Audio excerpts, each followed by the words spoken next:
We thank you so much for staying with us here on Across Louisiana, Acadiana Style. And as always, brought to you by Mellow Joy, the original Cajun coffee.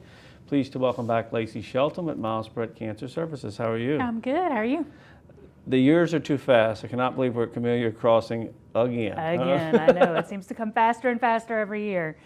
Well, of course, we're familiar, but let's talk about this race and event and all the different parts of it. Go ahead and well, it's coming up Wednesday, November 25th. We are bringing back our great Gleaux theme again this year. So this is actually our 13th annual Camellia Crossing. So it's been around for a while now. We've had a great turnout the past few years. We're really looking to keep that up. So yeah, registration is open. People can go online. They can come by our website, come by our office. We have our forms there as well. Yeah, so we're just trying to get geared up for next week. All right, well, let's do, where is the, give me the full skinny on it, the route. I can walk some, the whole yeah, deal. Well, the really great thing about this race is if you are not a competitive runner, it's okay. If you are a competitive runner, it's fantastic. We basically shut down Camellia Boulevard for a few hours. So there's one turn on the course. So if you are a competitive runner, you're going to get a really great time. But it's also very family friendly. We actually have a 1 mile walk before the 5K starts. So there's the option of a 1 mile, 5K, or both. And we have a lot of families that participate who really say it's become a family tradition in their household because it's a really fantastic way to kick off the holiday season. So yeah, it's great for anyone who wants to participate. Well, you know, a fundraiser, of course. So what do you guys do with the money? A little bit about what Perret Center does. Well, we provide non-medical support services to anybody that's been diagnosed with any type of cancer in the 10 parishes that we serve. So really we focus on being a place of hope and support and somewhere where people can go for things they're going to need as a result of their treatment. We have a lot of services that we can provide and a lot of survivorship programs as well that are geared not just towards the individual that's been diagnosed, but towards the entire family.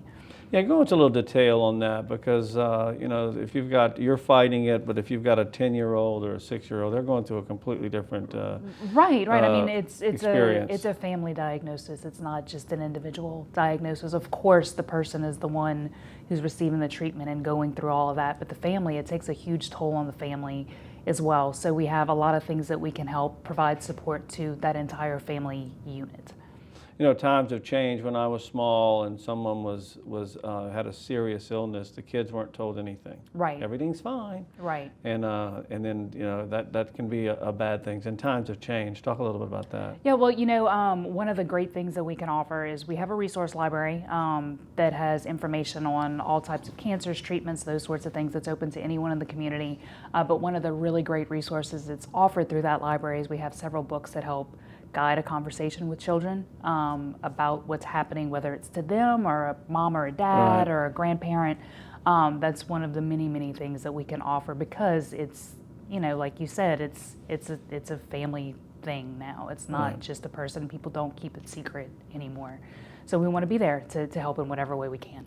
All right, well, we've got about 30 seconds left, okay. So let's do your website and exactly what, you know, when the best time, how to sign up, and what's the best time to show up for the run. Well, registration is super easy on the website, milesperret.org. There's links through it. The registration system is great. It'll walk you through everything.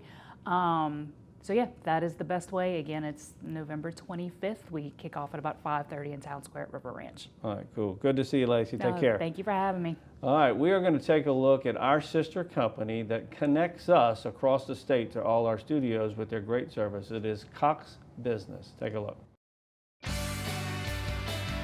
Well, Volunteers of America is one of the largest nonprofits in Baton Rouge. Here at our division, we've been empowering and supporting individuals with disabilities since the early 70s. We support over 1,000 people and receive about 400 phone calls a day. Communication for us is vital. We lead the industry in safe and comfortable onshore and offshore living accommodations. We started with about 12 employees and have grown to almost 100 now. We're expanding almost daily, I feel like, in our business and with our employees. We're not office-based. A lot of our nurses work where they live so they can have access to patients sooner. So it's very important for us to be able to stay in touch as an agency with what's going on with these patients on a not only day-to-day basis, but maybe minute by minute. The staff is very helpful. They're local, and so response time to any problems or issues that come up are quick. They've accommodated us from day one. They've been out here when we've called. They were basically just customizing the system to what we needed. They were very eager to help. They sent a trainer out here that met with us and all the staff that works on the phones, and they gave us some very in-depth training on how we can best utilize the phone capabilities. It's just been a great experience. We wouldn't go with any other phone system.